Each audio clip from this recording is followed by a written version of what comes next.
Pengertian psikologi sastra. Menurut Endaswara, psikologi sastra adalah kajian yang memandang karya sastra sebagai aspek kejiwaan. Psikologi sastra merupakan analisis berdasarkan sudut pandang psikologi dan bertolak dari asumsi bahwa karya sastra membahas tentang peristiwa kehidupan manusia yang merupakan pancaran dalam menghayati dan menyikapi kehidupan. Psikologi sastra merupakan cabang ilmu kajian sastra yang melihat karya sastra sebagai aktivitas dan pantulan kejiwaan. Karya sastra sendiri memiliki arti karya cipta yang berisi permasalahan yang ada di lingkungan sekitar atau permasalahan yang dialami oleh pengarangnya. Gejala jiwa yang ditemukan oleh pengarang di kehidupan sehari-hari dituangkan dalam bentuk teks. Psikologi sastra juga merupakan ilmu lintas disiplin yang memiliki konsep bahwa sastra adalah hasil karya cipta dari pengarang yang bisa diabadikan. Sastra tercipta karena ide kreatif dan suasana hati seorang pengarang yang mencakup ungkapan perasaan pengarang tersebut. Oleh karena itu, pengkajian sastra memiliki hubungan yang erat dengan psikologi. Hubungan psikologi dan kesusastraan.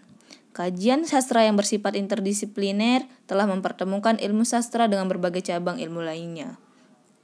Baik sastra maupun psikologi memiliki persamaan dalam kajian objeknya, yaitu kehidupan manusia. Sedangkan psikologi dan sastra memiliki hubungan yang fungsional karena sama-sama mempelajari keadaan kejiwaan orang lain. Bedanya, dalam psikologi, gejala tersebut nyata, sedangkan dalam sastra bersifat imajinatif. Psikologi sastra memiliki peranan penting dalam pemahaman sastra karena adanya beberapa kelebihan, seperti pertama, pentingnya psikologi sastra untuk mengkaji lebih mendalam aspek perwatakan. Kedua, pendekatan ini dapat memberi umpan balik kepada peneliti tentang masalah perwatakan yang dikembangkan. Dan terakhir, penelitian semacam ini sangat membantu untuk menganalisis karya sastra yang kental dengan masalah-masalah psikologi. Itulah mengapa sangat eratlah hubungan antara psikologi dan kesusastraan. Selanjutnya, alasan karya sastra dapat dianalisis menggunakan ilmu psikologi. Seperti yang kita ketahui tadi, bahwa psikologi dan sastra berhubungan erat. Ilmu psikologi dapat digunakan untuk menilai suatu karya sastra karena dapat menjelaskan proses kreatif di balik pembuatannya. Karya sastra tidak dapat dilepaskan dari masalah penciptaan yang melibatkan berbagai macam masalah kejiwaan. Maka untuk memahaminya perlu bantuan ilmu psikologi, karena ilmu psikologi yang membahas tentang kejiwaan tersebut. Dalam psikologi sastra, tentu psikologi pengarang tidaklah lepas dari psikologi sastra. Psikologi pengarang merupakan salah satu wilayah psikologi kesenian yang membahas aspek kejiwaan pengarang sebagai suatu tipe maupun sebagai seorang pribadi. Dalam kajian ini yang menjadi fokus adalah aspek kejiwaan pengarang yang memiliki hubungan dan proses lahirnya karya sastra. Psikologi pengarang sangatlah mempengaruhi hasil dari karya sastra tersebut. Pengarang dalam menuangkan ide-idenya ke dalam karyanya terkadang terjebak dalam situasi tak sadar atau halusinasi yang dapat membelokkan rencana pengarang semula. Selanjutnya adalah penerapan psikologi pengarang dalam penelitian. Tentu ketika kita ingin meneliti sebuah karya sastra, kita harus meneliti psikologi pengarangnya untuk mengefektifkan dalam penelitian tersebut. Pada kesempatan ini, sebagai contoh adalah pada novel Pulang Pergi karya Terelie. Dalam novel Pulang Pergi bercerita tentang kegelapan dalam bidang perekonomian yang membahas tentang bisnis dan hal-hal yang berkaitan dengan ekonomi.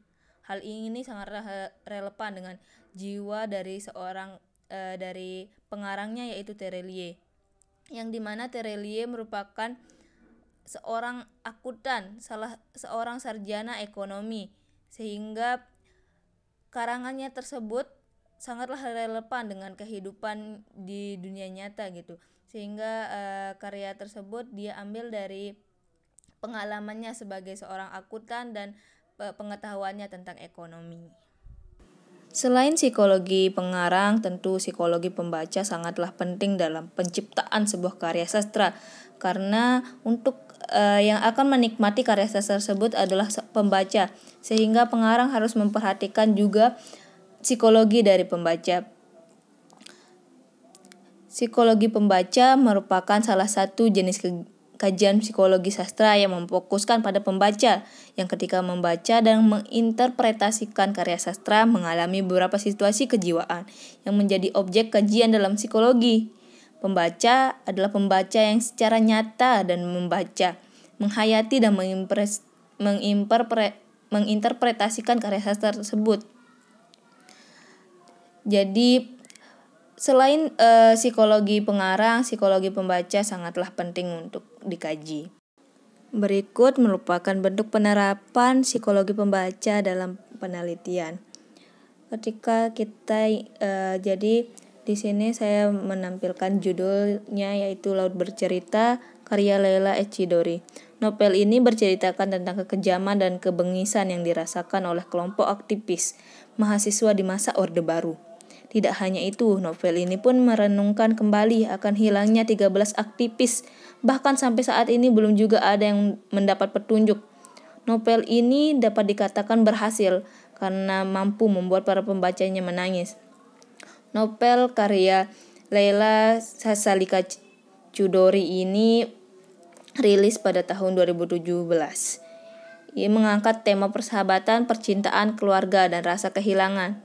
Dengan berlatarkan waktu di tahun 90-an dan 2000, novel ini mampu membius para pembacanya untuk menerobos ruang masa lalu dan kembali melihat peristiwa yang terjadi di tahun yang bersangkutan.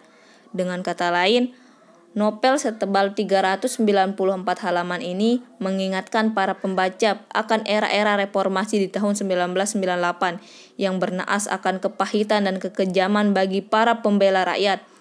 Leila selaku penulis memang menegaskan bahwa novel ini hanya historical fiction, tapi ia menulis berdasarkan fakta di lapangan. Leila melakukan riset terlebih dahulu untuk penulisan novel ini, sehingga hal inilah yang membuat novel Laut Bercerita ini sangat berhasil karena Leila untuk menceritakan karya sastra ini, dia melakukan penelitian langsung ke lapangan sehingga bagi para pembacanya novel ini dapat dirasakan, para pembaca dapat merasakan bagaimana keadaan di waktu itu, sehingga itulah yang membuat novel ini sangat berhasil dan banyak pembaca yang menangis ketika membaca novel tersebut. Jadi untuk menilai keberhasilan dari sebuah karya sastra, kita perlu meneliti psikologi pembacanya. Apakah pembaca ikut masuk ke dalam cerita tersebut dan menghayati cerita tersebut atau tidak. Sehingga bisa dikatakan bahwa karya sastra yang diciptakan oleh pengarang sukses dan berhasil memikat para pembacanya.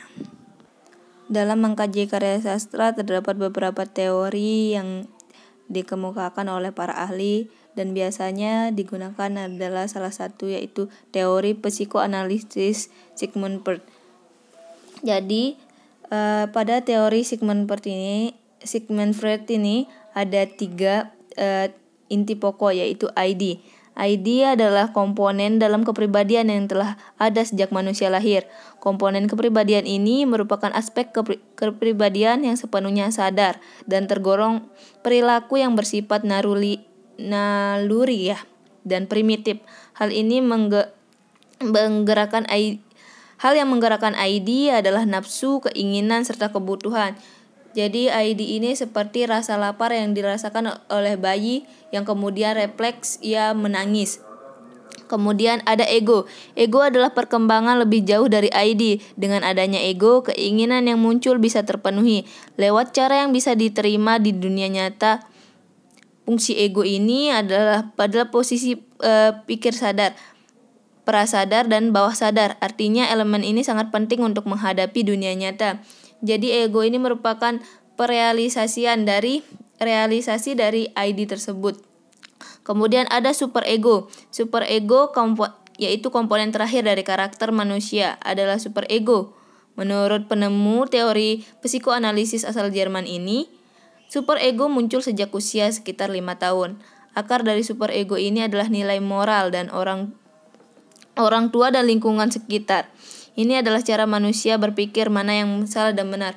Jadi superego ini muncul ketika usia 5 tahun dan sudah memahami situasi yang dipicu dengan keadaan lingkungan dan orang tua. Selain teori psikoanalisis yang dikemukakan oleh Sigmund Freud, teori lainnya yaitu teori psikologi individual oleh Alfred Adler. Jadi dahulunya Alfred Adler ini tergabung pada psikoanalisis, namun ia tidak setuju dengan pendapat dari Sigmund Freud, sehingga ia menciptakan teori baru yaitu psikologi individual. Psikologi individual ini terdiri atas 6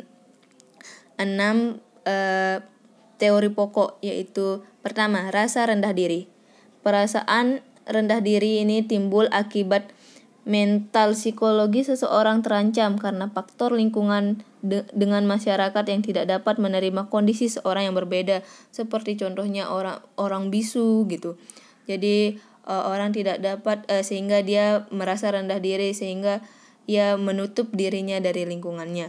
Kemudian superior, prinsip yang dimiliki setiap individu pada saat individu tersebut merasakan kekuatan pada dirinya untuk mencapai kesempurnaan.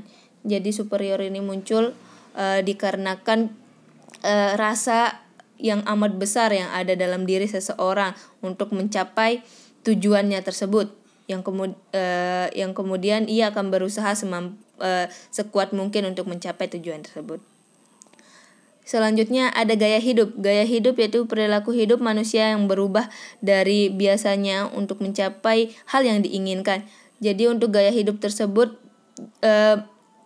manusia merubah kebiasaannya untuk mencapai sesuatu yang diinginkan. Selanjutnya yaitu diri kreatif. Diri yang berbeda dari sebelumnya, di mana seorang individu yang mencoba keluar dari zona nyamannya untuk berubah menjadi lebih baik dari sebelumnya. Jadi untuk diri kreatif ini seseorang akan merubah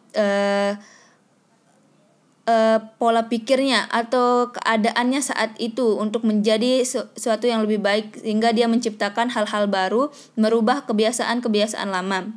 Kemudian tujuan semu. Tindakan yang dilakukan individu terjadi karena didorong oleh masa depan, meskipun hanya sementara atau semu sampai hal yang diinginkan tercapai. Tujuan semu ini setiap orang memilikinya. Jadi setiap orang memiliki tujuan semu, walaupun tidak berkepanjangan, namun ketika tujuan tersebut tercapai, maka orang itu sudah sangatlah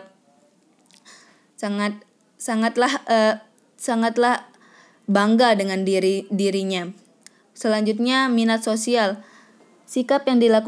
Minat sosial ini merupakan sikap yang dilakukan individu untuk terikat dengan individu lainnya, baik dalam masyarakat, keluarga, agar tercipta kerjasama dalam mencapai kemajuan pribadi dan sosial. Jadi minat sosial itu seperti kita bersosialisasi kepada orang lain. Tentu kita sebagai manusia saling membutuhkan satu sama lain, sehingga minat sosial itu terdapat pada diri setiap orang gitu.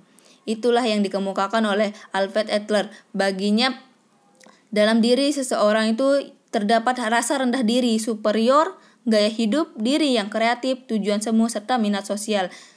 Sehingga hal inilah teori ini dapat digunakan dalam mengkaji sebuah karya sastra. Berikut saya lampirkan contoh analisis cerpen yang dianalisis menggunakan teori Alfred Adler, yaitu rasa rendah diri. Judul cerpennya yaitu Dia yang Kembali Tersenyum. Di sini cerpen ini ditulis oleh Riawani Elita. Jadi judul analisis pada cerpen ini yaitu analisis karakter tokoh Diandra dalam cerpen Dia yang Kembali Tersenyum karya Riawani Elita, kajian psikologi individual Alfred Adler. Jadi pada kesempatan ini saya akan menjelaskan contoh dari analisis cerpen yang menggunakan teori Alfred Adler tadi. Pertama, prinsip rendah diri. Jadi tokoh Diandra ini memiliki prinsip rendah diri, yaitu ketika ia merasa tidak pantas memiliki teman karena dia memiliki kekurangan yaitu sakit tumor payudara. Dia merasa telah menyusahkan orang-orang terdekatnya karena dia mengidap penyakit tersebut, sehingga ia mencoba untuk mengacuhkan perhatian orang-orang tersayangnya.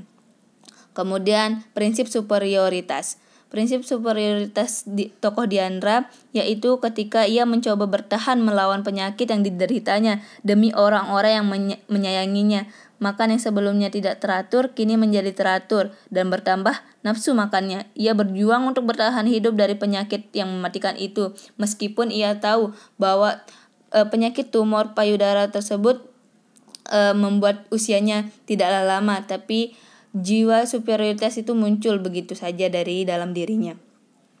Kemudian yang ketiga yaitu gaya hidup. Prinsip gaya hidup tokoh Diandra yaitu hidup sehat dan makan teratur. Sebelumnya Diandra selalu menolak ketika disiapkan sarapan oleh ibunya ataupun ditawari makan oleh Hana sahabatnya. Namun semua berubah ketika semangat untuk bertahan hidup Diandra kembali. Dia kembali memakan sarapan yang disediakan ibunya serta memakan juga pola makannya makin banyak begitu. Kemudian prinsip diri kreatif. Prinsip diri kreatif tokoh Diandra tidak diceritakan dalam cerpen tersebut, tetapi ada waktu ketika Diandra mengatakan diajak ke kantin dengan alasan membawa bekal. Dia menolak ajakan tersebut. Ia juga hanya meminta air putih ketika ditawari oleh Hana. Dia menjaga kesehatan tubuhnya demi menjaga kesehatan tubuhnya tersebut. Kemudian prinsip tujuan semu. Diandra memiliki prinsip tujuan semu yaitu sembuh dari penyakitnya. Dia ingin melihat dirinya tersenyum kembali, tidak hanya dirinya namun juga senyum orang tersayangnya. Diandra ingin merasakan kehidupan normal tanpa bayang-bayang dirinya dari penyakit tersebut. Kemudian prinsip minat sosial.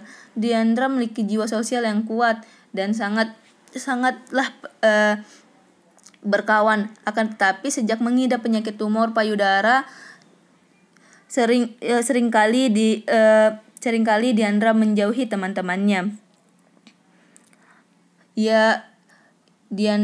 Sering dikatakan bahwa tumor payudara tersebut dikatakan oleh teman-temannya benjolan yang mirip seperti ibu hamil gitu. Sehingga Diandra mulai menutup dirinya dan tidak berinteraksi lagi kecuali dengan sahabatnya dan juga ibu kandungnya di rumah. Jadi minat sosial Diandra perlahan menghilang karena ejekan yang dilontarkan oleh teman-temannya tersebut. Padahal sebelumnya Diandra merupakan wanita yang sangat suka bersosialisasi. Mungkin itu saja